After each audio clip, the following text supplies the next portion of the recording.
Bienvenue dans ce live du 23 avril 2023. Bienvenue à vous qui aiment la parole de Dieu, à vous qui aiment Jésus, à vous qui aiment la présence de Dieu. Que Dieu vous bénisse, que Dieu vous accorde sa grâce et sa bonté.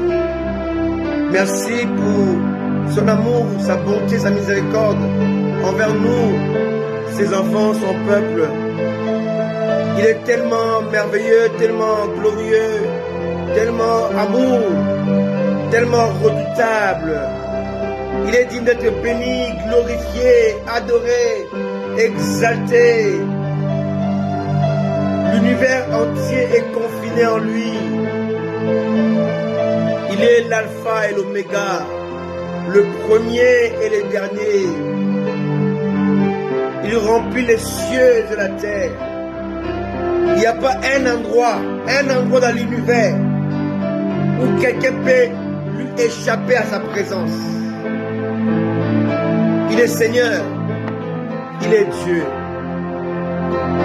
Satan et ses anges, les démons, ne peuvent pas échapper à sa surveillance,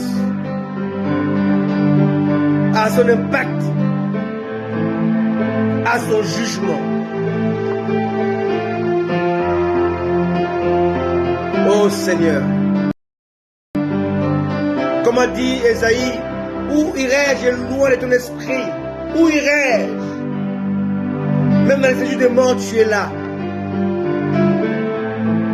Oh, merci parce que nous adorons ces grands dieux redoutables, tout-puissants, qui soutient toutes choses par sa parole, puissante et glorieuse. Au-dessus du ciel, il n'y a pas une corde. En dessous, il n'y a pas un support. Mais le ciel est suspendu dans les néants. Au-dessus du soleil, il n'y a pas une corde. En dessous, il n'y a pas un support. Mais le soleil, la lune, les étoiles sont suspendus dans les néants. Parce qu'il a dit, tenez-vous là, placez-vous là, et ne bougez pas. La mer s'agitait. Il dit à la mer, mer, tais-toi. Oui, bien aimé, là, on peut reconnaître que même la mer possède les oreilles pour écouter la voix de son Créateur. Le vent souffle comme il veut. Personne ne sait d'où il vient, où il va. Mais Dieu sait d'où il vient et où il va. Quand il parle au vent, et le vent se soumet à sa volonté, à son ordre, à sa discipline. Qui peut lui résister sous la terre dans le ciel? C'est lui, Jésus, qui a donné à l'existence le pouvoir d'exister, car il est l'existentiel, existant en lui-même, dans sa volonté. Même les cheveux de nos têtes sont comptés. Rien ne lui échappe. Rien n'échappe à sa vigilance, à sa puissance, à son pouvoir, à sa suprématie. Oui, nous servons et adorons un Dieu capable de relever, d'établir. Un Dieu capable d'affranchir, de libérer. Merci Jésus, car la parole nous dit, si le Fils vous affranchit, vous êtes réellement libres. Merci car nous sommes les affranchis de Dieu. Toi tu es notre refuge, notre forteresse, notre calice, notre souverain bien, notre vengeur. La parole dit, il s'élèvera en dernier. Oh Dieu, merci, dans ces temps fâcheux et troubles, dans ce temps de la fin, Seigneur, l'Église définitive a besoin de toi, comme l'Église primitive a eu besoin de toi, cher Saint-Esprit. Révèle-toi à ton peuple. Parle à leur cœur, parle à nos cœurs. Fortifie-nous, Seigneur, car nous avons réellement besoin de toi, Seigneur. En cela, du 23 avril 2023, ton peuple est là, nous sommes là, et nous voulons t'écouter, Seigneur, parler à nos cœurs. Oh, le vainqueur des nations, le roi vertueux, le maître incontestable et incontesté. À qui irions-nous? Disait encore l'apôtre Pierre, c'est toi qui as les paroles de la vie éternelle. Qui est comme toi, oh Dieu? Merci Seigneur. Merci Jésus. Merci Seigneur, parce que tu as tué notre ego, notre nature pécheresse. Mon roi, mon maître, je te lève encore en ce jour. Je lève ton nom, Seigneur. Je lève ta bonté, ta miséricorde. Tu es Dieu, tu es le véritable roi. Que tout ce qui respire élève, honore et glorifie le nom qui est au-dessus de tout autre nom, le nom de Jésus. Oh, sois béni, merveilleux maître, sois béni, notre papa adorable, sois béni, notre Seigneur glorieux, notre maître suprême, notre roi incontesté, notre Dieu incontestable. Mon cœur tressaille, oh de joie, mon âme se dilate et mon esprit se prosterne devant sa majesté, le Dieu tout-puissant qui soutient toutes choses par sa parole puissante et qui mérite notre adoration. Tu as dit à la femme samaritaine, l'heure vient, elle est déjà venue, où les vrais adorateurs adoreront le Père avec l'aide du Saint-Esprit, et comme Christ l'a enseigné. Aide ton peuple à adorer avec l'aide du Saint-Esprit et selon ton enseignement, Seigneur, ta volonté, Seigneur, ta parole, Seigneur. Aujourd'hui, les gens vont dans les montagnes pour te chercher, mais tu as dit à la femme samaritaine, c'est nécessaire dans les montagnes pour vous adorer le Père. Car vous adorez celui que vous ne connaissez pas. L'heure vient où les gens le feront avec le Saint-Esprit, avec l'aide du Saint-Esprit. Cher Saint-Esprit de Dieu, viens nous aider à adorer le Maître, à adorer celui qui a vaincu le diable, qui l'a dépouillé, qui l'a livré publiquement en spectacle, qui l'a vaincu. Nous servons le vainqueur. Nous sommes plus que vainqueurs. Un vainqueur, c'est celui qui a combattu. Un plus que vainqueur ne combat jamais, mais il se présente avec les atouts du vainqueur. Jésus est le vainqueur, nous sommes plus que vainqueurs. Les combats étaient pour lui. Et le gain, c'est pour nous. Merci Jésus. Merci Adonai. Sois béni Seigneur, nous te bénissons, nous te célébrons. Toi le véritable roi. Merci Seigneur. Alléluia. Oh Jésus, merci. Alléluia. Bonjour à tous. Bienvenue dans ce live. Nous sommes ensemble. Alléluia. On est ensemble. Pendant une bonne heure. Parce qu'aujourd'hui, je pense conclure ces 8 semaines.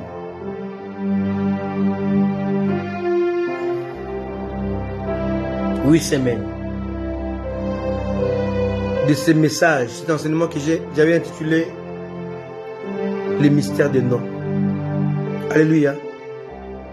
En résumé, d'une manière succincte, je parlais des mystères des noms partie 1, j'ai parlé de noms stratégiques. Et dans ce nom stratégique, il y a 3 Marie. Marie, mère de Jésus, la cousine d'Élisabeth, qui était issue des familles lévitiques. Alléluia. Deuxièmement, je parle de Marie de Béthanie, qui avait encensé, qui avait répandu le parfum sur Jésus. Et Jésus a dit à Judas, qui était un voleur, qui voulait qu'on vende ses parfums, donner ça aux pauvres, donner les gains aux pauvres. Jésus lui a dit, laissez-la, car elle est en train d'embaumer mon corps. Donc le parfum servait à l'embaumement, servait pour la mort, le jour de sa mort. Or le parfum est l'image d'adoration. Lorsque nous adorons le Seigneur, nous lui offrons le parfum. Le parfum est l'image de l'encens que le sacrificateur brûlait. Alléluia.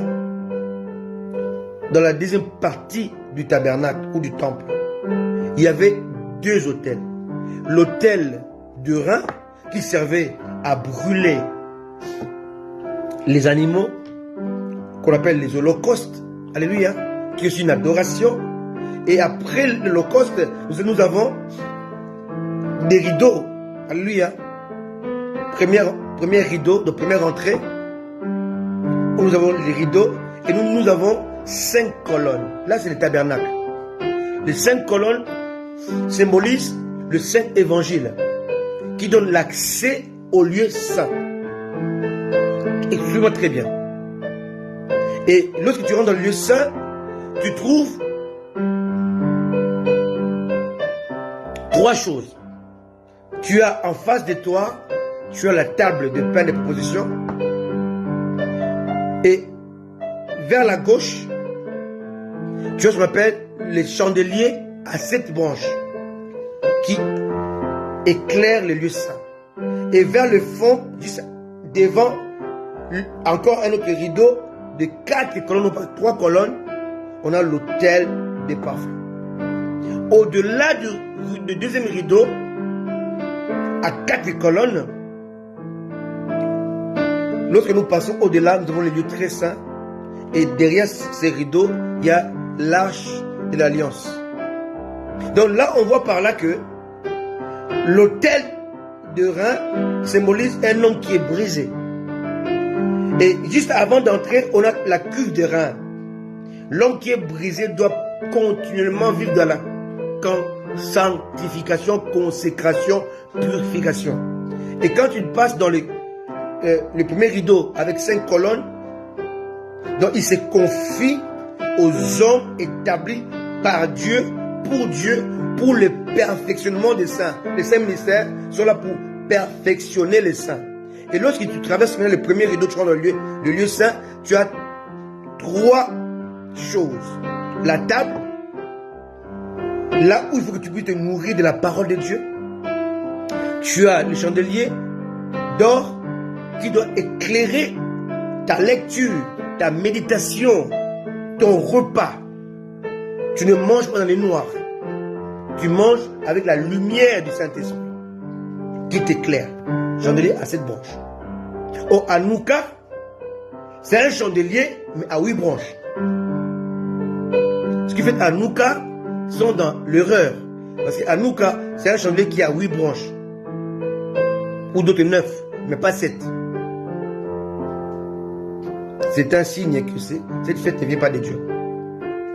On a la table, l'autel des parfums, parfum d'adoration, qui te permet d'entrer dans le lieu très saint. Le lieu très saint était réservé aux souverains sacrificateurs qui rentraient une seule fois par an, en ayant la corde sur la taille. Parce que s'il mourait, celui qui allait le chercher, il pouvait aussi mourir.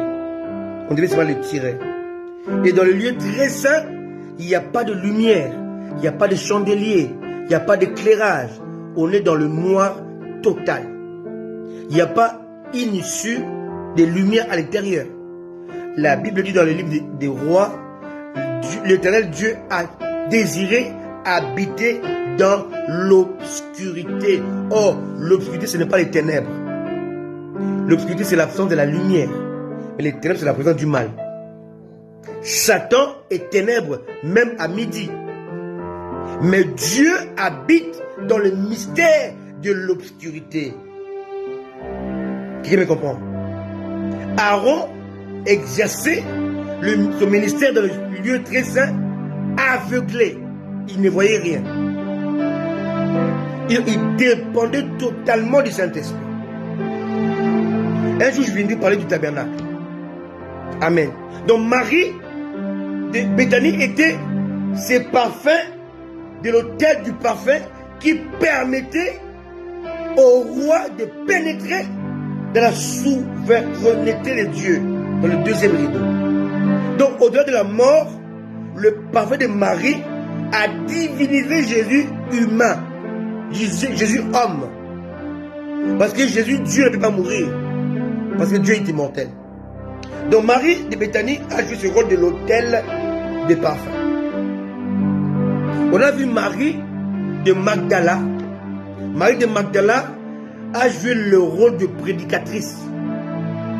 Elle fut la première personne sur la terre à annoncer la résurrection. Or, la vie chrétienne n'est pas régie par la mort de Jésus. Je l'ai dit dimanche dernier. La mort de Jésus régit les saluts de toute l'humanité. Mais sa résurrection régit la chrétienté. Il y a une différence. Si Christ n'était pas ressuscité, votre foi serait vaine. Donc la résurrection régit notre foi en Jésus. Or, notre foi en Jésus, c'est la résurrection. Et cette résurrection a été annoncée non pas par Pierre, non pas par Jean, non pas par Paul. Elle a été annoncée la première fois par une femme. Marie de Magdala. Donc, dans tous ces messages, pendant 8 semaines, j'entretiens avec vous le mystère, non pas seulement des noms, mais des noms qui ont participé à la rédemption. Les 3 maris, ont été associés à la rédemption. Les 3 maris sont des noms stratégiques, parce que c'était les noms qui étaient associés à la rédemption. Après 3 maris, il y a eu 3 Joseph. Joseph, fils de Jacob. Lui, il avait pour rôle de protéger le salut encore dans le temps des fœtus. Alléluia. Parce que, voyez-vous, il y a un verset qui régit ou qui résume toute la parole de Dieu. C'est Genèse chapitre 3, verset 15. Genèse chapitre 3, verset 15 est un verset résumé de toute la Bible. C'est là que Dieu annonce la rédemption. Or, la rédemption de l'homme est plus importante que sa création. Dieu a consacré un chapitre et demi pour parler de la création, mais tout le reste de la parole de Dieu, c'est la rédemption. Alléluia. Ta rédemption est plus importante que ta création. Pour ta création, Dieu t'a pris sur la terre et il t'a transporté dans son laboratoire. Alléluia. Donc Dieu a déplacé la matière pour aller vers lui, pour l'amener vers lui dans son laboratoire de la création. Mais pour ta rédemption, Dieu fut obligé de se sacrifier, de descendre sur la terre. Voilà pourquoi la loi est différente de la foi. La loi consiste à faire des efforts pour atteindre Dieu. Mais la foi, c'est l'inverse. C'est Dieu qui fait l'effort d'atteindre l'homme. Alléluia. Alléluia. La rédemption est plus importante que la création. Parce que la création, Dieu t'a pris. Il t'a transporté dans son laboratoire.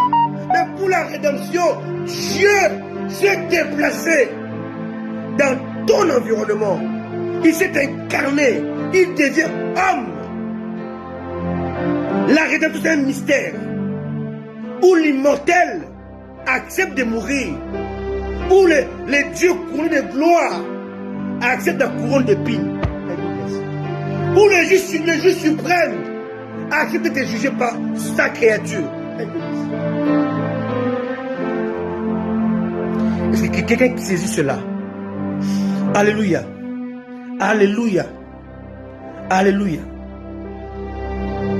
Où Dieu, le Fils, a tout abandonné pour être conduit par le Saint-Esprit et demeurer dépendant au Saint-Esprit. Où Dieu, qui n'a pas besoin de prier, était obligé de prier. Où Dieu, à qui tout appartient, était obligé de dépendre, de solliciter l'homme, de travailler avec l'homme, de travailler pour l'homme, de laver les pieds des hommes. La rédemption, c'est un grand mystère. Voilà, pendant 8 semaines, je passais mon temps à vous présenter la rédemption. Et là, Joseph, fils de Jacob, avait pour rôle de protéger la semence rédemptrice qui sommeillait dans Juda. Les années après, on va voir Joseph, fils de David. Joseph, issu de David, donc de Juda. Et comme lui était issu de Juda, il était revêtu de royauté. Donc Jésus était la synthèse de Marie, issue de Lévi, et de Joseph, issu de Juda. Jésus en lui habitait, était formé le Lévitique, dont les sacerdoces, et la royauté. Étant fils de Joseph, il portait en lui la royauté. Étant fils de Marie, il portait en lui les sacerdoces. Quelqu'un me comprend? Très important. Or, dans les temps anciens, un souverain sacrificateur était aussi un prophète. Voilà pourquoi on dit que Caïphe, étant sacrificateur, il parla comme un prophète. Aaron était souverain sacrificateur, il était aussi prophète.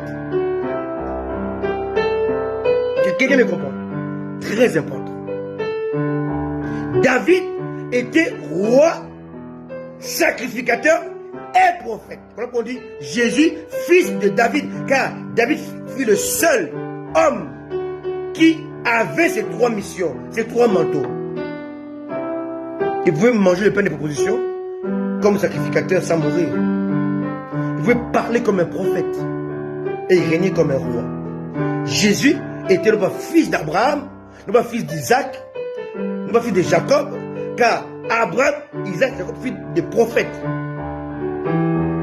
Non pas des sacrificateurs ou des rois. Mais David fut en même temps roi, sacrificateur et prophète. Alléluia. Quelqu'un me comprend? C'est très important. Alléluia. Alléluia. Moi, on dit Jésus, fils de David. Jésus, le reflet de David, qui exerçait la royauté, le sacerdoce et les prophétiques. Je veux dire que le problème de la terre actuellement, c'est le problème du sacerdoce. La royauté est soutenue par le sacerdoce. Je prends un exemple. Ça, c'est la royauté, d'accord? Et ma main, c'est le sacerdoce. Et ce que je bois là, c'est le prophétique. Les 3 sont réunis. Quelqu'un me comprend?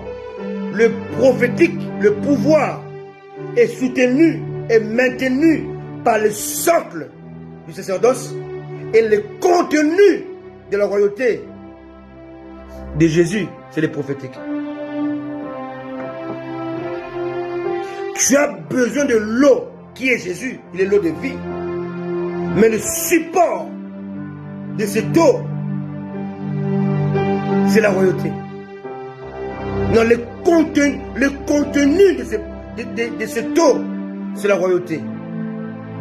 Et le support de cette royauté, c'est les sacerdoces. On ne peut pas dissocier les trois. Il soutient la royauté par les prophétiques. Quelqu'un me comprend ça? Et Jésus nous appelle à exercer ces trois ministères.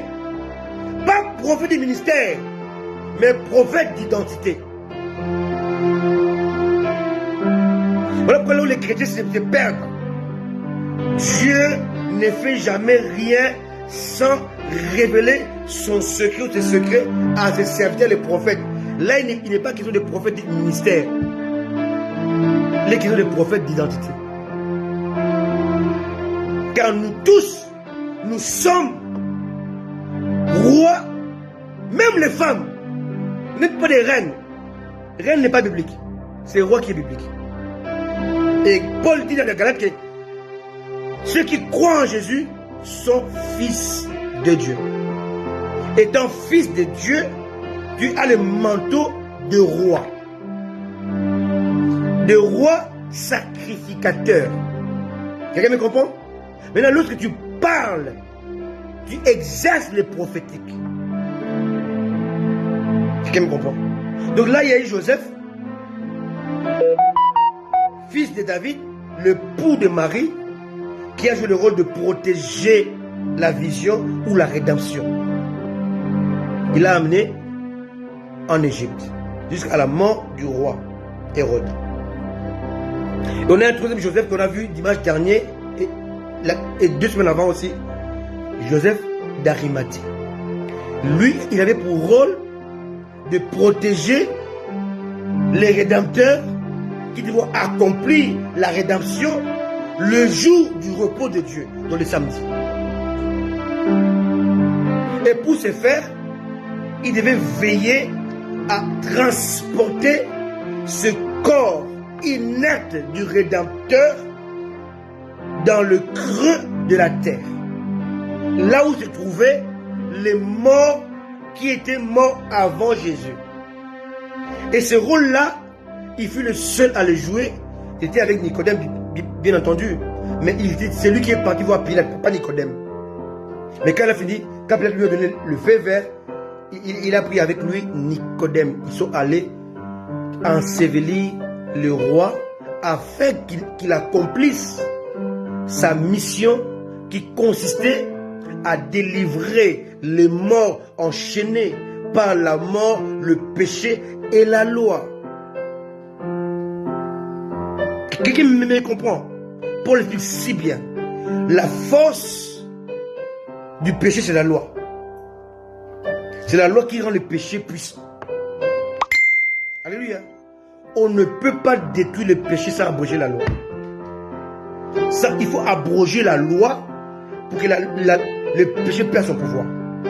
La force du péché était devenue par la loi. Et quelqu'un me comprend? Donc Christ est la fin de la loi. Donc Christ est venu, apparu pour détruire les œuvres du diable et pour détruire le péché. Or, pour détruire le péché, il faut s'attaquer à ce qui fait la force du péché. Ce qui dope le péché, c'était la loi. Il a accompli la loi pour que la loi ne puisse pas avoir la force d'actionner ou de doper le péché. Donc ces trois entités étaient réunies pour crucifier, condamner l'homme loin de Dieu. Le péché, la loi et la mort. Il a détruit ces trois. Il a triomphé de la loi en accomplissant. Il a triomphé sur le péché en n'est pas péché. Alléluia. Alléluia. Alléluia. Et il a triomphé sur la mort en revenant à la vie.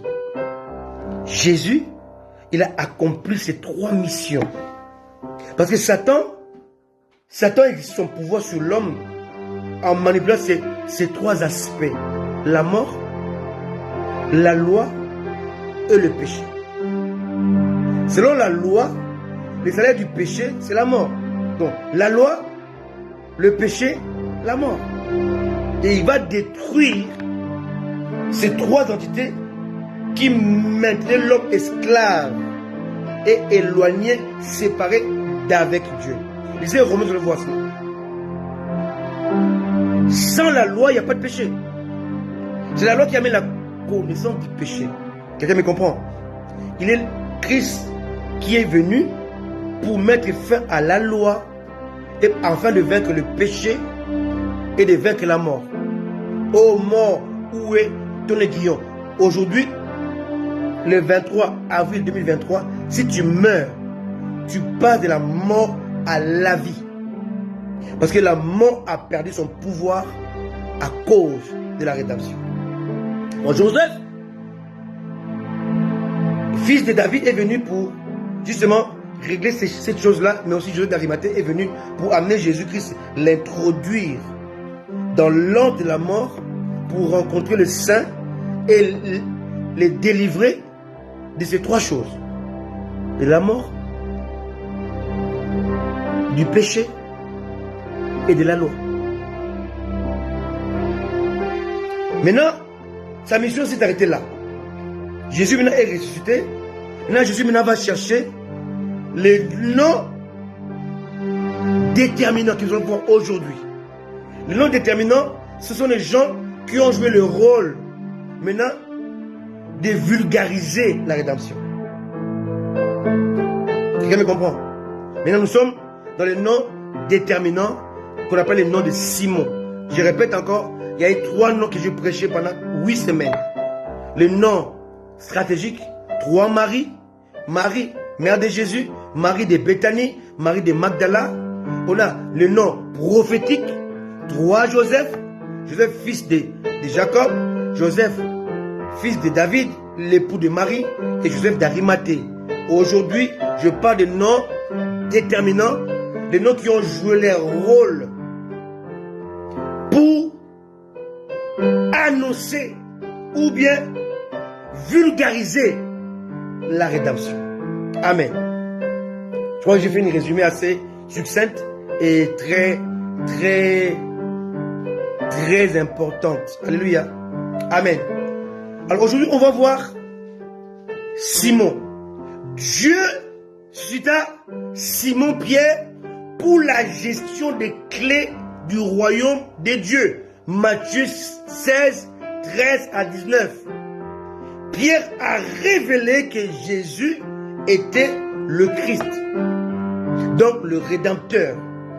Il a dit, comme le Père t'a choisi pour annoncer cela, le dire, je te donnerai les clés du royaume. Pas la clé du royaume, les clés du royaume. Donc c'est un trousseau de clés dans lequel chaque problème que l'homme croyant aurait sous la terre nécessite une clé. My goodness.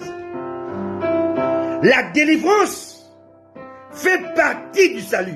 Oh Dieu, alléluia. Dans le salut, il y a la guérison, la délivrance, la victoire, le succès, la bénédiction, la plénitude. Dans le salut, toutes ces choses-là sont comprises dans le salut. Ta délivrance sommeille dans ton salut en Jésus. La clé de la délivrance, c'est le salut. My goodness! La clé de la guérison, c'est le salut. La clé de la victoire, c'est le salut. Le salut, c'est le mot le plus puissant de toute la parole de Dieu. Quand j'ai le salut, j'ai tout sauf rien. Quelqu'un me comprend? Maintenant, dans le clé du royaume, Dieu a placé tout ce qui peut embêter l'homme. Tu veux un travail, il faut une clé. Bien aimé, dans un trousseau, il y a plusieurs clés. La clé de la voiture de mon épouse ne peut pas fonctionner avec la clé avec ma voiture. Je peux dire au nom de Jésus, c'est ça le problème des chrétiens aujourd'hui.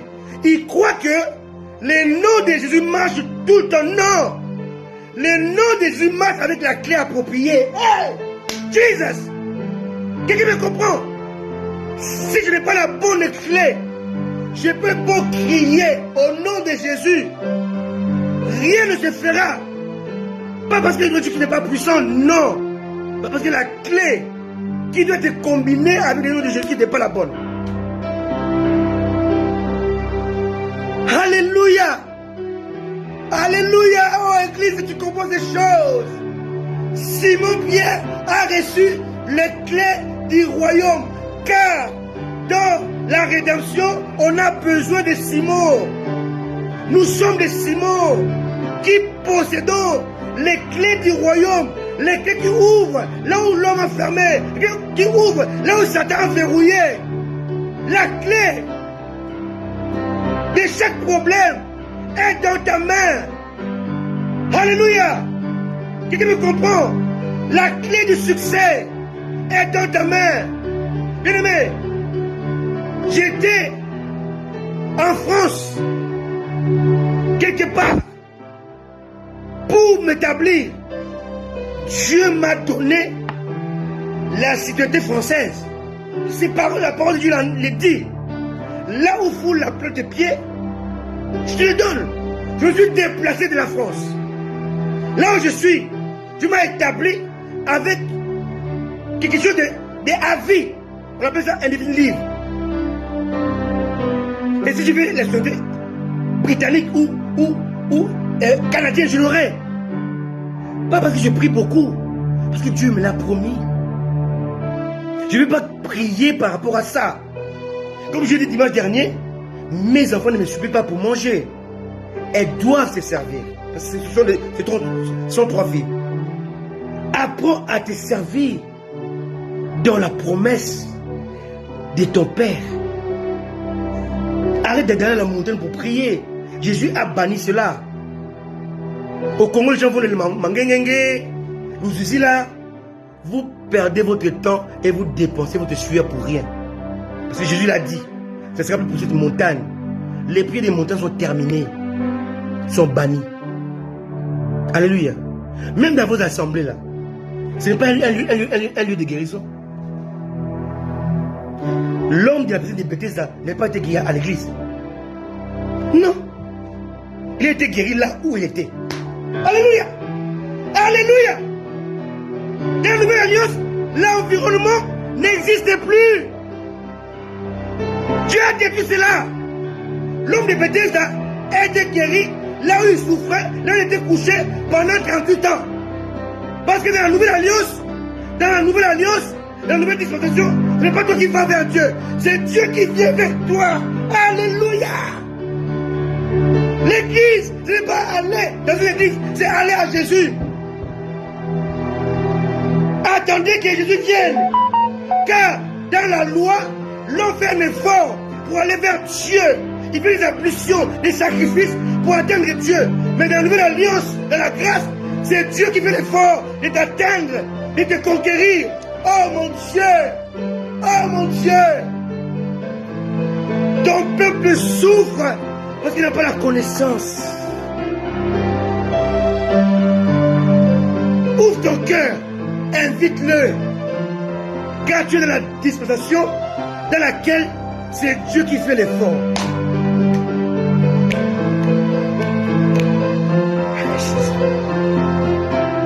Tu gênes, tu pries, tu perds ton temps, tu perds ton énergie. C'est pas à toi d'aller vers Dieu. C'est à lui de venir vers toi. Quelqu'un me comprend? Tu vis sous la grâce, mais tu te comportes comme sous la loi. Alléluia. En anglais, on dit quoi? On dit quoi? Surrender.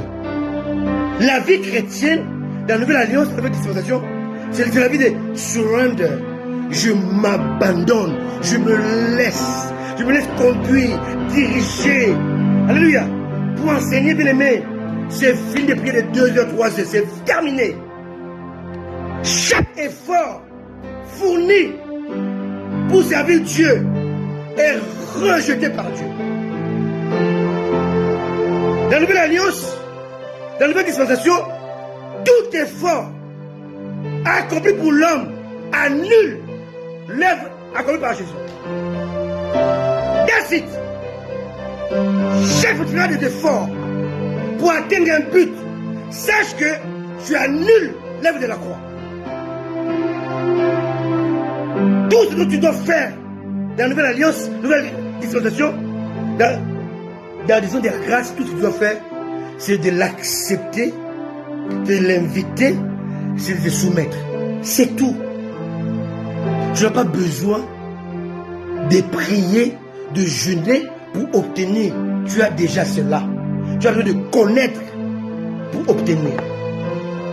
Où est la clé appropriée qui ouvre cette armoire, cette dimension? Et quand j'ai compris ça, oh bien aimé, j'ai d'autres. Quand tu dis, moi et mon épouse, on t'a invité quelque part. Nous sommes rentrés à 3h du matin. On s'est couché à 3h30 du matin. Mais j'ai pas eu à méditer pendant 2 heures. Pas du tout. J'ai dit, Seigneur, au moment voulu, au temps venu, je vais dépendre de toi. Et tout ira bien. Et là, je dépends de lui. Pas d'effort à faire. Je me prends pas la tête, bien aimé. Dans la nouvelle alliance, l'homme doit cesser de se soucier, de s'embêter, de s'inquiéter, de se prendre la tête car Jésus a tout accompli.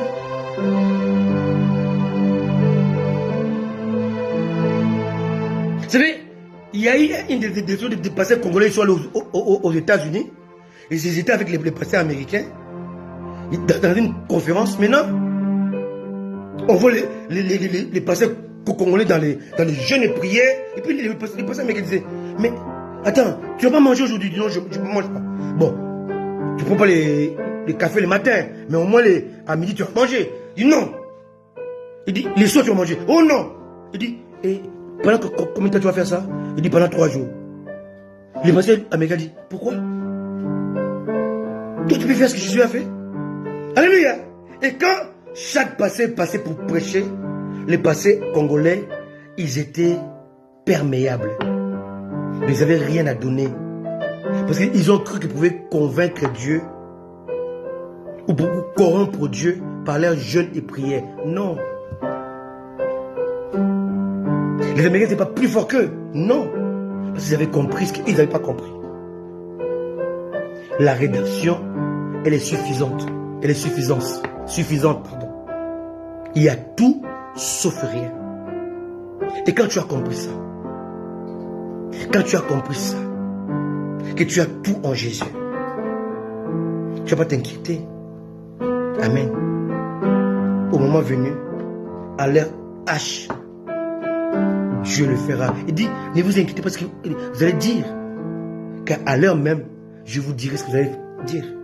Quelqu'un me comprend? Très important.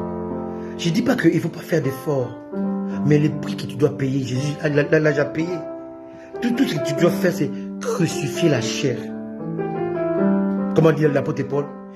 Je tiens assujetti ces corps, cette chair. Elle est assujettie. Je le domine. Je ne laisse pas faire ce qu'il veut. C'est ça, c'est ma responsabilité. Mais faire un effort, jeûner, prier, sacrifier, ça annule ce que Jésus a fait. Dieu n'a pas besoin de tes œuvres, bonnes soient-elles. Il a besoin de son œuvre, l'œuvre de Jésus. Quelqu'un me comprend? Je ne peux pas dire qu'il faut être des chrétiens paresseux, je n'ai pas dit ça. Moi, je prie tous les jours.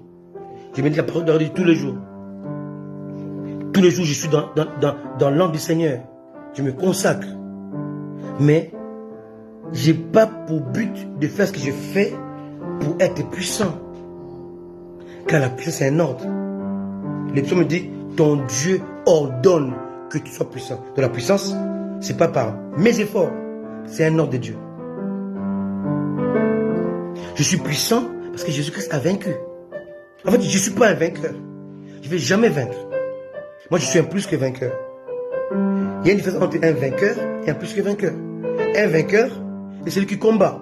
Un plus que vainqueur est celui qui bénéficie du combat du vainqueur. Jésus est notre vainqueur et nous sommes ses plus que vainqueurs. Un plus que vainqueur ne combat pas. Il marche avec les atouts du vainqueur. Aussi longtemps que tu vas essayer de vaincre, d'être vainqueur, tu annules l'œuvre de Jésus. C'est lui qui a vaincu. C'est lui qui a combattu. Notre combat n'est pas contre le diable. C'est notre combat et par rapport à la foi. Parce que tout ce que Satan fait contre nous, il essaie d'affaiblir notre foi. Le combat des chrétiens, de l'enfant de Dieu, n'est pas le combat contre le diable, contre les sorciers. Non. Notre combat, c'est le combat de la foi. Parce que Satan, tout ce qu'il fait contre nous, il a un seul but. Il vise notre foi. Parce que notre foi, c'est le socle, c'est le lien entre nous et Dieu. Sans la foi, personne ne peut pleurer à Dieu. Sans la foi, tu ne peux rien faire. Donc Satan veut atteindre notre foi. Lorsqu'il va l'affaiblir, il va nous avoir. Alléluia. Alléluia. C'est comme le serpent. Si tu attrapes sa tête, c'est fini. Son corps ne sert plus à rien. Quelqu'un me comprend? Et Satan, quand il t'attaque, il vise ta foi. Et s'il arrive à déstabiliser ta foi, il va t'avoir. Quelqu'un me comprend? Donc, ton combat, c'est le combat de la foi. Alléluia. Pas le combat avec les diables. Aujourd'hui, les chrétiens, ils ont une liste de démons. Les démons du jour. Lundi, c'est Bacchus. Mardi, c'est Jacqueline. Bien aimé, vous êtes en train de suer pour rien. Vous perdez votre temps. Satan se moque de vous. Jésus dit dans sa parole d'Apocalypse, ne cherchez pas à connaître les profondeurs de Satan. Je dis dans les églises, les pasteurs enseignent cela. Le profondeur de Satan. Il y a Uriel. Les anges qui m'aiment la Bible, ils n'en parlent pas, eux, ils en parlent. Alléluia. Il y a des mots des enfers, des mots de... non. Même les sirènes, c'est pas dans la Bible. C'est nulle part. Moi, je ne crois pas à ça. Sirène des eaux, sirène des fleuves, bien aimé. Où as-tu eu ça? Tout ce que je sais, que Jésus est Seigneur. Lisez les actes des apôtres. Ils n'ont pas prêché 4 messages, 5 messages, non. Ils ont prêché le salut, dans lequel il y a le baptême d'eau, baptême du Saint-Esprit, conversion et repentance, c'est tout. Ils ont vécu 30 ans avec ça. Nous aujourd'hui, il y a tout, eschatologie, oh ceci, oh démon de ceci, démon de oh, faut arrêter ça. Prêcher Jésus, prêcher la croix, c'est tout ce qu'il nous faut. Alléluia. Alléluia. Pasteur qui me suivait, prêchez Jésus, prêchez la croix. C'est tout ce dont les gens ont besoin. Lisez Actes des apôtres, vous n'allez pas voir d'autres messages que cela. Le salut, par la repentance et la conversion, le baptême d'eau au nom de Jésus, le baptême du Saint-Esprit. C'est tout. Paul voit les gens, il dit, mais est-ce que vous avez reçu le baptême du Saint-Esprit? Oh non.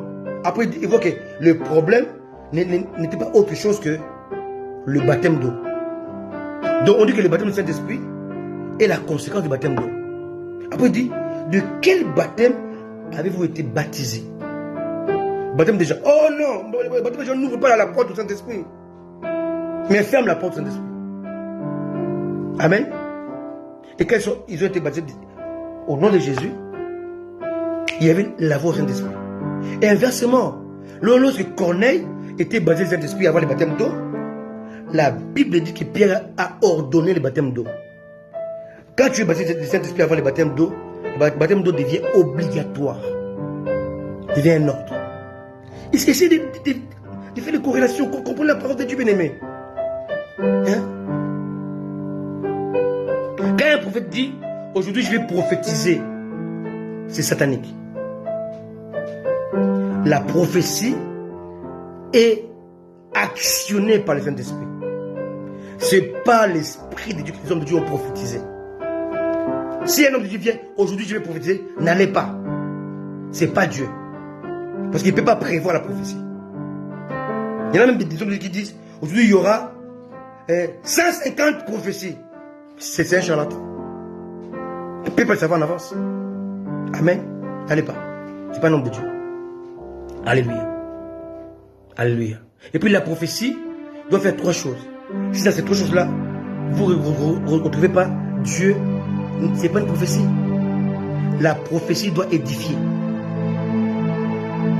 doit consoler et doit exhorter. Je répète, dans la prophétie de Dieu, on doit trouver 3 choses. Exhortation, consolation.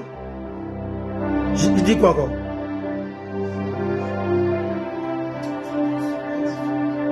Exhorter, consoler, édifier. S'il n'y a pas ces 3 choses-là, ce n'est pas une prophétie. Si la prophétie te trouble, ce n'est pas une prophétie. Parce que Dieu ne peut pas te troubler. Si elle te met dans la peur, ce n'est pas Dieu.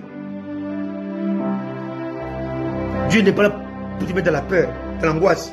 Non. Dieu est là pour t'édifier, pour te consoler, pour t'exhorter. Il a dit, répands-toi. Répands-toi vite. Mais quand vous entendez, je suis Dieu, je vais frapper. Mais c'est contradictoire avec la grâce.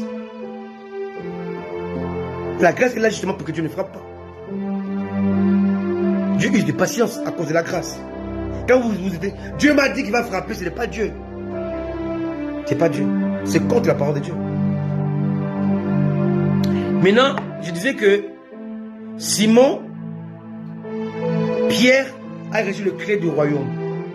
Mais aussi, a aussi reçu l'ordre de paître 3 types d'animaux.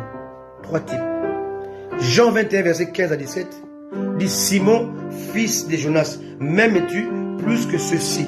Bien-aimé, pour recevoir la clé de paître, tu dois avoir une qualité. Ton amour doit dépasser l'amour de tout ce qui t'entoure. C'est la parole de Dieu. Simon, fils de Jonas, m'aimes-tu plus que ceci? Est-ce que ton amour est plus que l'amour que Jean pour moi? Est-ce que ton amour est plus que l'amour que Andrea pour moi? Ton amour est plus que l'amour que Judas pour moi? Philippe pour moi? Nédana pour moi? Ton amour doit dépasser l'amour de ton entourage. Si ce n'est pas le cas, tu ne peux pas paître. Et Jésus dit, paie mes agneaux. Premièrement, un vrai pasteur, un vrai Simon, doit savoir paître les agneaux. C'est quoi les agneaux? Ce sont des chrétiens claudiquants, fragiles, inconstants.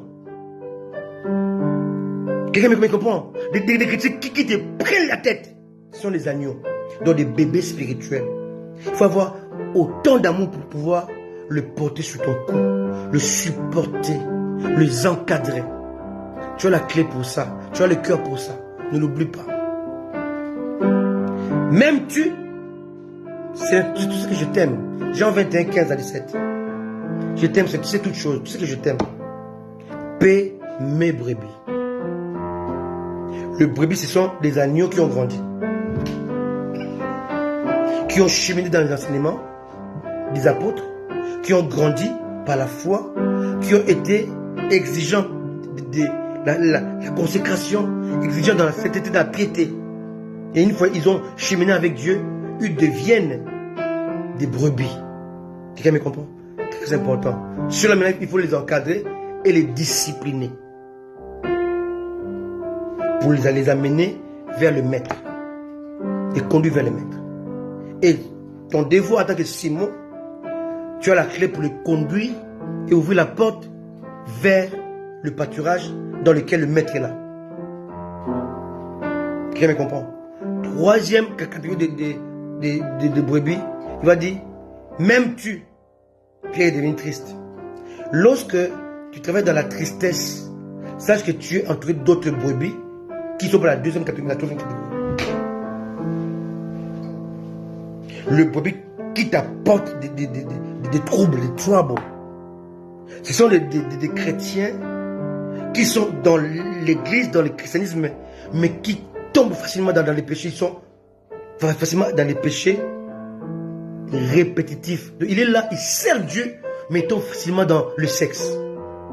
Il est là, il sert Dieu, il prie, il sert le Seigneur, il chante, mais il est facilement attaché dans l'amour de l'argent, la cupidité. Ça, ce sont les brebis troisième catégorie qui t'attristent. Quelqu'un me comprend. C'est pourquoi nous avons ça dans nos assemblées. Un chrétien qui est là, mais qui va pleurer de tout son cœur à cause d'un péché. Mais 2 mois pour le répéter encore. C'est pourquoi là aussi il faut le supporter. Parce qu'il vous affecte. Il affecte l'esprit qui est en vous. On a ces 3 catégories de brebis. Les agneaux, brebis obéissants et brebis qui sont attachés à des vices. Qui me comprend? Il ne faut pas les condamner. Alléluia. Judas était avec Jésus, mais il était resté voleur. Pierre était avec Jésus, il était resté colérique. J'ai été avec Jésus, avec Jacques, ils ont voulu brûler tout un village. Ils étaient l'image de ces brebis de troisième catégorie. Ils avaient Dieu, ils croyaient en Dieu, ils suivaient Jésus, mais ils avaient encore des vices. Bien aimé, ces brebis-là ont besoin de Simon, qui a un grand cœur qui supporte. Alléluia. Je suis dans les noms déterminants. Jésus s'est servi de 2 Simons. Simon-Pierre, qui devait vulgariser la rédemption, car c'est un message. Le seul message que nous avons aujourd'hui, c'est la rédemption. Les saluts. Alléluia. Repentez-vous et convertissez-vous afin que le jour de rafraîchissement arrive. C'est ce que nous devons prêcher aujourd'hui. Selon Actes, chapitre 3. Simon doit manifester la puissance, l'autorité de Dieu face aux guérisons, aux miracles, aux prodiges. Parce qu'il a la clé pour ça. La clé du royaume sert aussi à ça.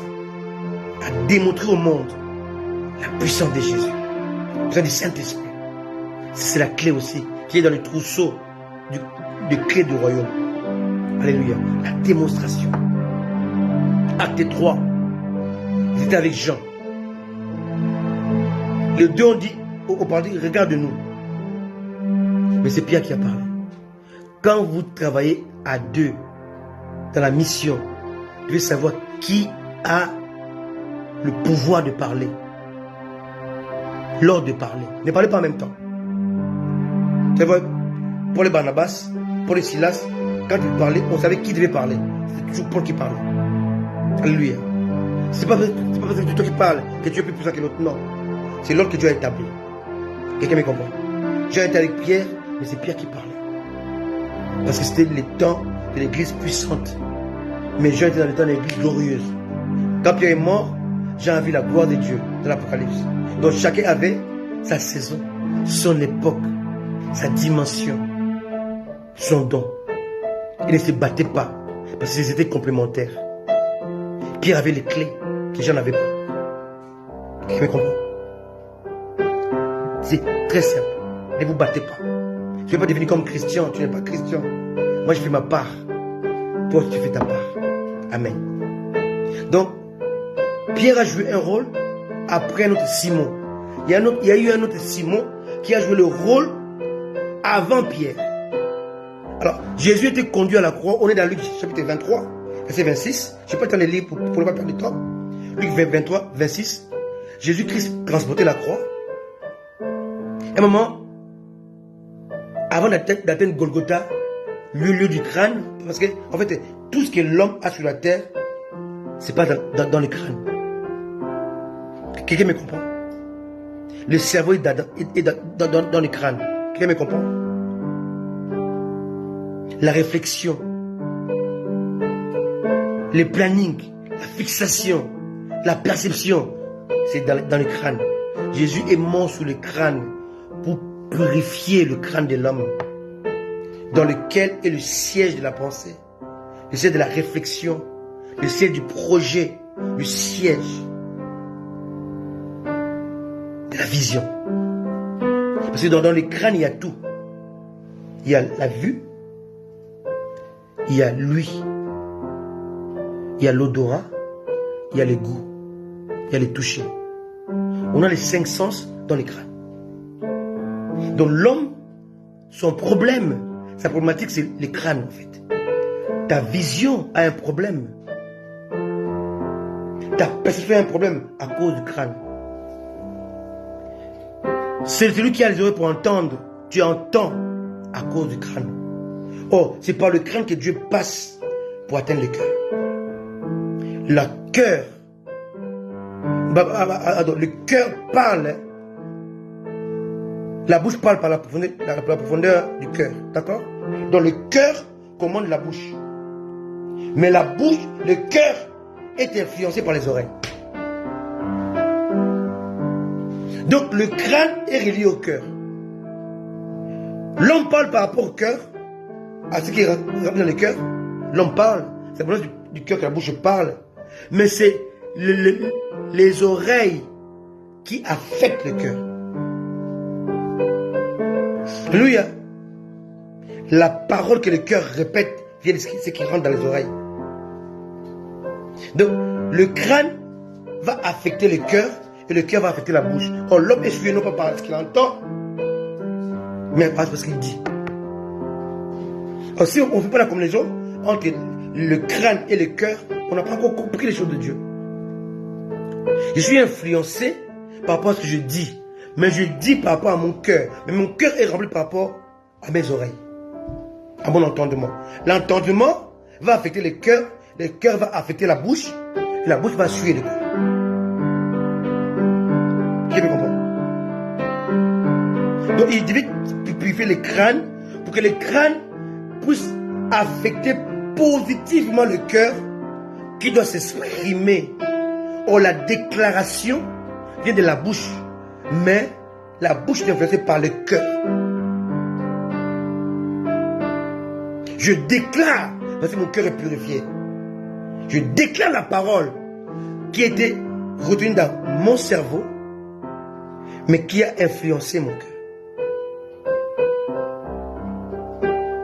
Très.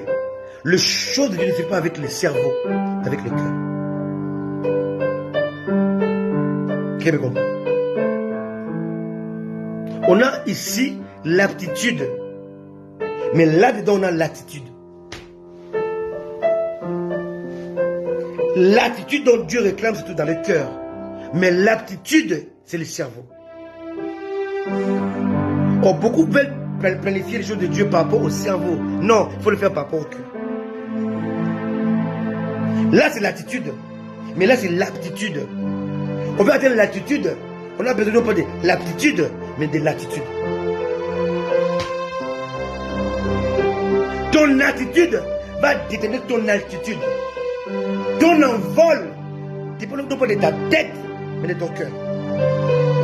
Ton élévation ne dépend pas de ta tête, mais de ton cœur. Là, tu planifies. Là, c'est ce que Dieu a planifié. Ce que l'homme planifie est là-dedans. Ce que Dieu a planifié est là-dedans. Ce que tu dis vient de là, pas de là. Alléluia. Quand tu parles par rapport à ça, tu es charnel. Quand tu parles par rapport à ça, tu es spirituel.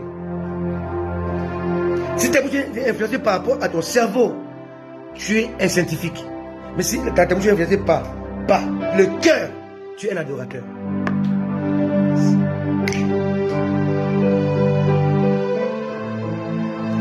Alors, Simon de Cyrène avait précédé Simon Pierre dans l'accomplissement de la rédemption. Dans l'exercice de la rédemption, pardon. Simon de Cyrène a porté la croix jusqu'au lieu défini par Dieu, planifié par Dieu, la mort injuste. Mais comprends. Oh, Simon de Cyrène a porté la croix. C'est celui qui ne porte pas la croix, je ne peux pas être mon disciple. Donc, Simon de Cyrène a porté la croix, mais lisez la parole de Dieu. A porté la croix, il marchait derrière Jésus, pas devant Jésus. Jamais. Tu dois porter la croix et les suivre, pas le dévancer. Jésus marchait sans la croix. Simon portait la croix, mais derrière Jésus. Quelqu'un me comprend? Et beaucoup mettent le chariot avant les bœufs. Ils mettent la croix avant Jésus. Non, ça ne marche pas. Quand c'est celui qui doit être crucifié, ce n'est pas toi, c'est lui. Mais il doit marcher avant toi. Parce que lui sait où il doit être crucifié, pas toi. Toi tu portes la croix, mais tu le suis. Car tu portes la croix qui ne t'appartient pas. Jesus. Alléluia. Tu le portes pour jouer le rôle que tu dois jouer. Le rôle de tout disciple qui doit porter sa croix. Alléluia. Qui me comprend? Il va porter la croix. Porter la croix, c'est quoi? C'est Simon de Cyrène qui transporte la croix du Christ, fatigué par le coup injuste, par le jugement injustifié, par la condamnation immorale, par la trahison désagréable. Il va le porter. Simon de Cyrène. Mais en dehors de Simon de Cyrène, Pierre va rencontrer un autre Simon, un faux converti. Jésus a un nom stratégique, hein? Simon Pierre, Simon de Cyrène et Simon le magicien. Acte 8. Philippe maintenant va à la Samarie. Il va rencontrer un homme qui faisait des miracles, des prodiges comme on voit aujourd'hui, des faux prophètes qui les font aujourd'hui. À ce temps de la fin, l'Église a besoin de Simon Pierre, qui est l'antidote de Simon de Cyrène, de Simon le magicien. Aujourd'hui, le corps du Christ est rempli par Simon le magicien. Ils viennent avec la Kabbale. Les religions bizarres. Ils ramènent à l'église le sel, l'huile, toutes les choses dont Jésus n'a pas laissé comme héritage. Notre héritage, c'est la foi, c'est le Saint-Esprit. Pas le sel, pas l'huile, pas l'eau, pas le jus, pas le pétrole. Mais on voit que toutes ces choses-là maintenant sont rentrées dans l'église. Et pour les stopper, il faut que Simon Pierre, qui est l'antidote, puisse faire face au Simon de Cyrène. Aujourd'hui, Simon le magicien symbolise tous ces mouvements éhontés des prophètes et apôtres définitifs qui se servent de la Kabbale, de la magie, de la doctrine des démons pour égarer les faibles, les mal enseignés, les inféodés, les ignorants du principe divin. Ils sont là, ils sont en train de traîner des foules dans la perdition. Pour ce faire, Seigneur Jésus a suscité des antidotes, c'est-à-dire des nouveaux Simon Pierre, afin de révéler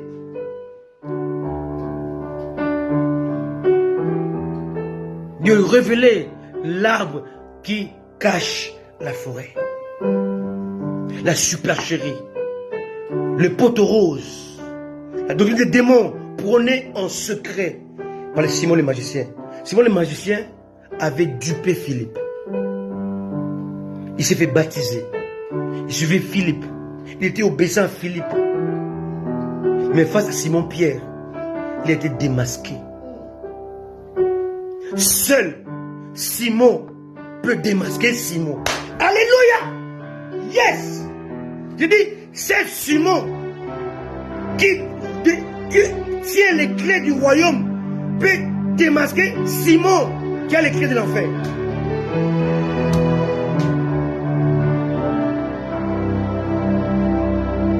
Face à Simon, le magicien, le faux converti, malgré la puissance de Philippe, on ne peut rien faire.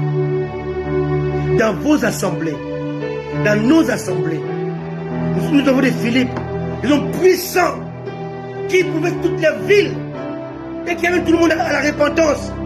Mais il y a eu, Satan a introduit un Simon le magicien, un faux converti, un faux chrétien, un faux pasteur, un faux prophète,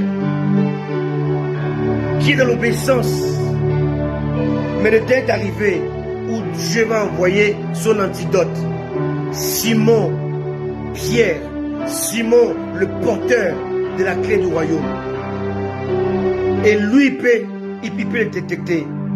On peut lire quand même une écriture pour comprendre cela. Actes, chapitre 8. Alléluia.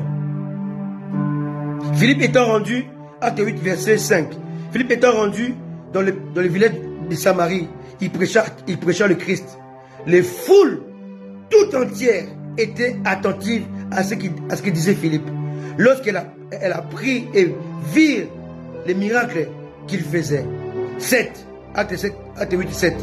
Car des esprits impurs sortaient de plusieurs démoniaques en poussant de grands cris, et beaucoup de paralytiques et de boiteux furent guéris. 8. Et il y eut une grande joie dans cette ville. 9. Il y avait auparavant dans la ville un homme nommé Simon, qui s'est donné pour un personnage important, exercer la magie et provoquer l'étonnement du peuple de la Samarie. Tous, depuis les plus petits jusqu'aux plus grands, l'écoutaient attentivement. Donc, Simon le magicien est l'image d'un faux prophète introduit au milieu du peuple de Dieu. Il disait, celui-ci est la puissance de Dieu. Voilà. Donc, on voit en lui un homme de Dieu. C'est celle qui s'appelle la grande.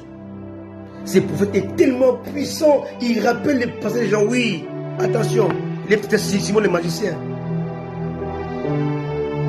11.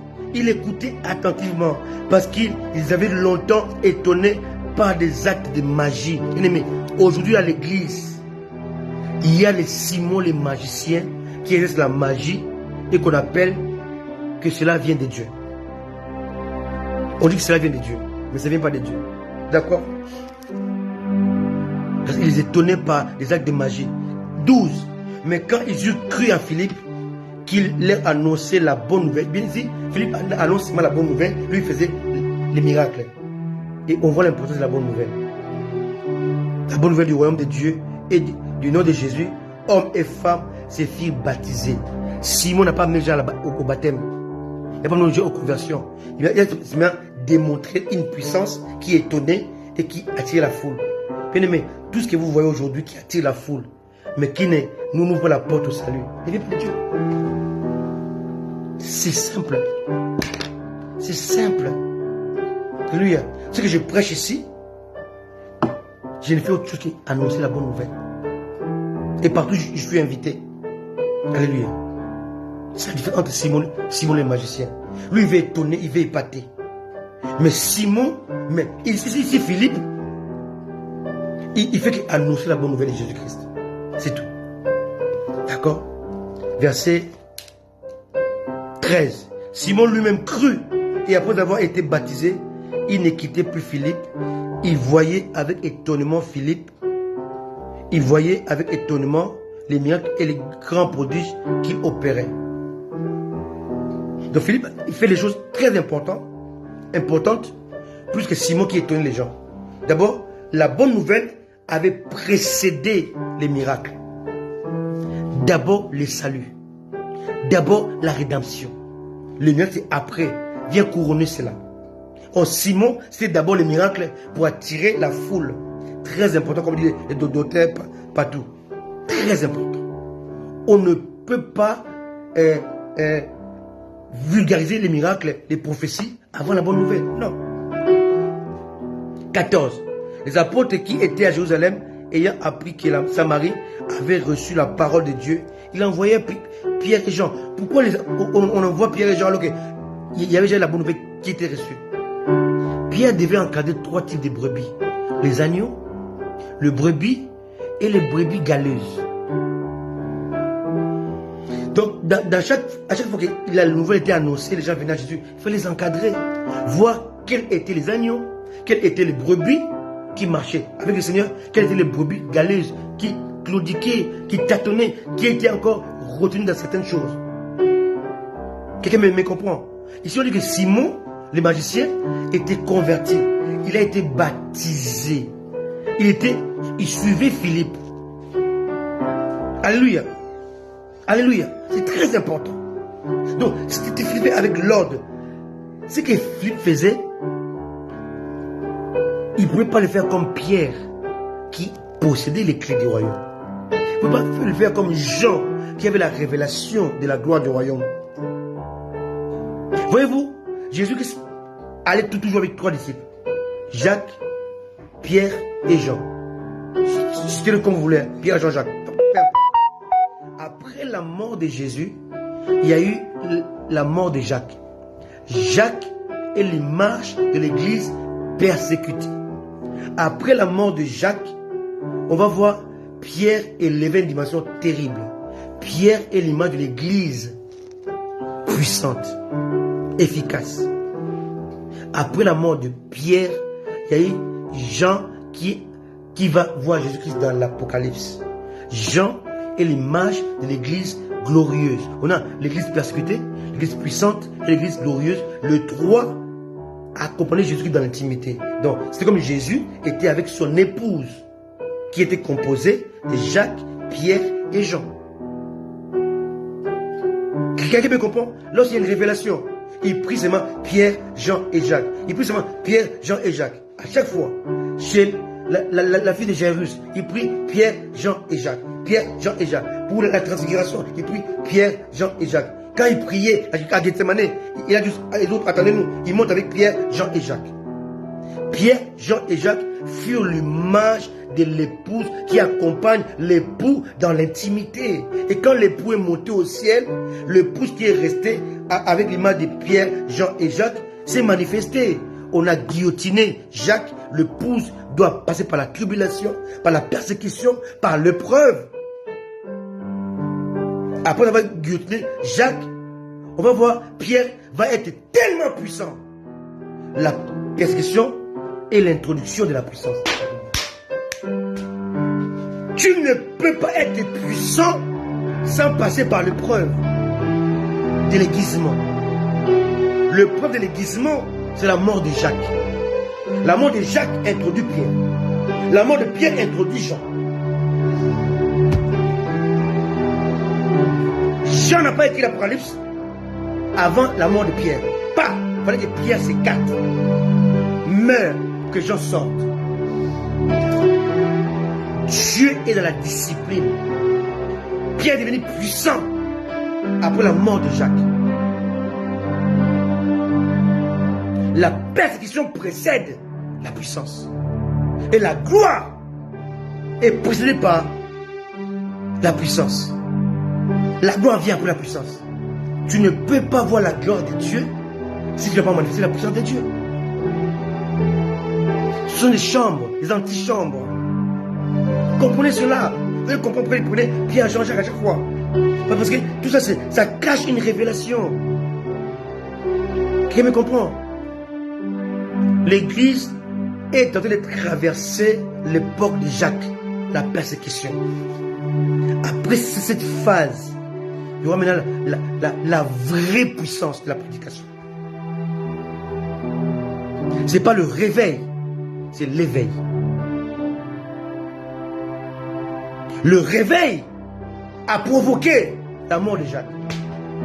Mais l'éveil a provoqué la croissance de l'église. Jesus!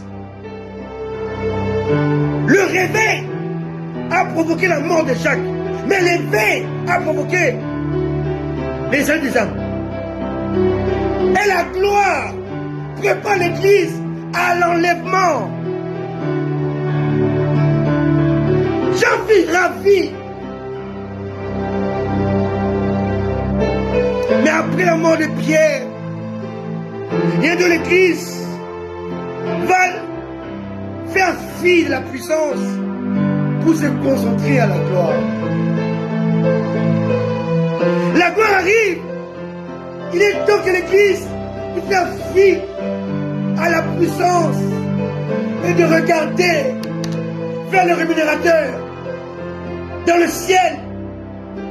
Pierre doit mourir pour que Jean soit introduit. L'église doit comprendre qu'il y aura un temps où il sera intéressé non pas à la puissance, à la démonstration, mais à la manifestation du Fils. Jesus.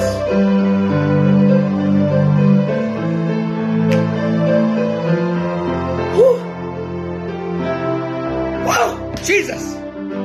Et là, malgré la parole qui est prêchée par Philippe, mais il y a un Simon. Il y a un Simon. Il y a un loup dans la bergerie. Il porte les habits d'habits, les habits des moutons. Mais ce n'est pas un mouton. Ce n'est pas une brebis. C'est un loup. Il est là. Il s'est fait baptiser. Il a comparé ce qu'il faisait avant. Étant magicien, ce qu'il est devenu. Il a vu la dimension de Pierre avait dépassé celle de Philippe.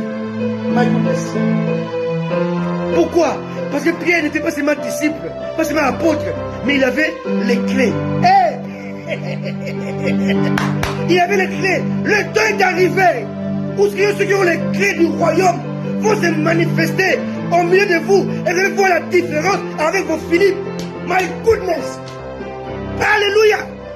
Le temps des hommes de clés est arrivé où ils vont venir vous parler du royaume comme jamais auparavant. Pas des choses comme jamais auparavant. Ou quand ils parlent, ton cœur brûle, brûle, brûle, brûle, brûle. C'est Simon, l'antidote de Simon. L'église aujourd'hui est peuplée de beaucoup de Simon, de magiciens, de faux convertis, de faux répandants, de faux serviteurs qui amènent la cabale, qui amènent la magie dans l'église. Ils auront face à eux des Christians, des Odilon, des Batou, des Élus, des Jimmy, des Joël Mukwala, qui sont des Simon porteurs de clés. Hey, Jesus! Il est qui est le Simon porteur de clés, qui est l'antidote de Simon le magicien. Alléluia! Alléluia! Alléluia! Le temps est venu! Le temps est venu où Simon, porteur de clés, va entrer en scène. La Samarie, c'est le monde. Philippe, c'était un bon prédicateur. Ils sont là, mais ils sont limités parce qu'ils n'ont pas la clé. Jesus. Il y a des Philippe, des bons prédicateurs. Prédicateurs établis par Dieu. Alléluia. Alléluia. Mais Simon, porteur de clés, Simon Pierre, qui a reçu la révélation du Fils de Dieu, qui est porteur de clés, va entrer en affrontement avec Simon le magicien. C'est plus le temps de prêcher entre deux messages. C'est le temps de l'affrontement. Il est temps d'aller, le temps de l'opposition, d'aller les regarder en face. Il dit, je vois en toi que tu es dans le lit de l'iniquité. Toi, prophète, tout ce que tu fais, tu vis dans le péché, dans la cupidité, dans la magie. Il est temps aujourd'hui où Dieu va relever le défi en envoyant, en introduisant au milieu des chrétiens de l'église des Simon porteurs de clés du royaume. Simon le magicien n'a pas peur de Philippe. Il peut les duper à cause de ses limites. Je vous annonce maintenant le temps de Simon, Pierre, porteur de clés du royaume a sonné. Et ils sont là à Samarie, qui est le monde d'aujourd'hui, pour une seule mission: déstabiliser Simon le magicien, le faux converti.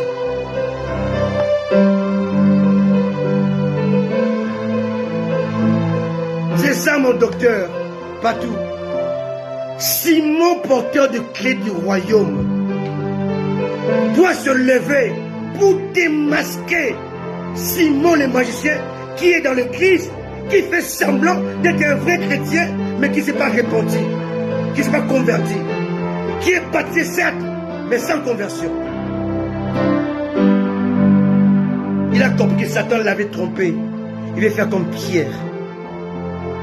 Et il veut acheter à prix d'argent l'œuvre du Saint-Esprit. Impossible d'acheter ça. Pierre lui a dit que ton argent périsse avec toi. Mais aujourd'hui, combien des gens vendent l'onction? Ils vendent l'onction. Et par là, on vous annonce que vendre l'onction est un péché. Simon Pierre a dit à Simon le magicien, que ton argent périsse avec toi. L'onction ne se vend pas. Tous les hommes de Dieu qui vendent l'onction sont des Simon le magicien. Alléluia. Tous les hommes de Dieu qui veulent acheter l'onction sont des Simon le magicien. Ils ont un problème de conversion, ils ont un problème de repentance, ils ont un problème de tête. Ils servent avec la tête, pas avec le cœur. Et Simon Pierre vient avec les clés du royaume. Il s'est détecté l'ennemi, parce qu'il est l'antidote de Dieu. Il avance dans l'église de Samarie. Il voit Simon à côté de Philippe. Philippe qui est son frère, qui est son ami, qui est son collègue dans le ministère, dans le vrai. Mais il est aveuglé, Philippe. Papa, il ne prie pas. Parce que Dieu ne lui a pas donné les clés. Le temps est venu. Pasteur qui me suit, pasteur qui m'écoute, sachez que nous qui sommes là, nous les chrétiens là, nous sommes de Simon Pierre. Nous possédons les clés du royaume. Tu as besoin de nous. Vous avez besoin de nous dans vos assemblées. Parce que pour voir Simon le magicien, il faut être Simon Pierre. Pour voir Simon le magicien, il faut avoir les clés. Si tu n'as pas les clés, tu seras toujours Philippe. Tu vas faire les choses de Dieu très bien. Bien, mais pas parfait. Pas parfait. Parce qu'il te manque la référence, il te manque la perception, il te manque l'aiguisement. Et tu ne peux pas avoir ça dans cet esprit. Parce que tu n'es pas un antidote. Tu n'as pas été envoyé par rapport à ça. Tu n'as pas été établi par rapport à ça. Il t'a établi pour t'opposer au Simon le magicien. Aujourd'hui, l'Afrique est remplie de Simon le magicien.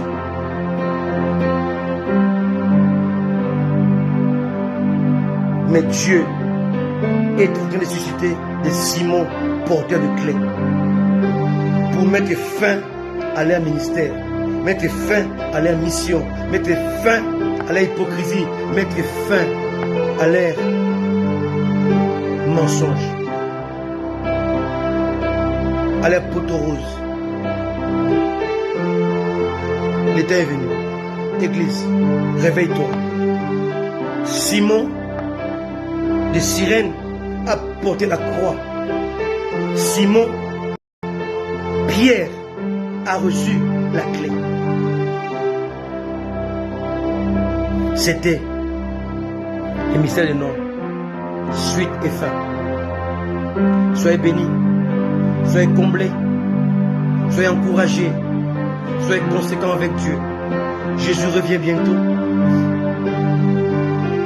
Et priez que Dieu vous envoie dans vos assemblées, dans vos maisons, des Simon Pierre, porteurs de clés du royaume, pour qu'ils puissent démasquer Simon, le magicien, un faux converti, un faux chrétien, un faux apôtre, un faux docteur, un faux pasteur, un faux prophète.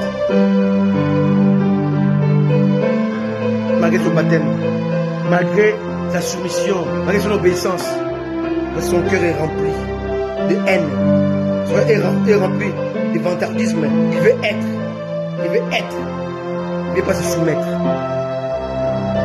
Il veut devenir, il ne veut pas se soumettre. Le temps est arrivé.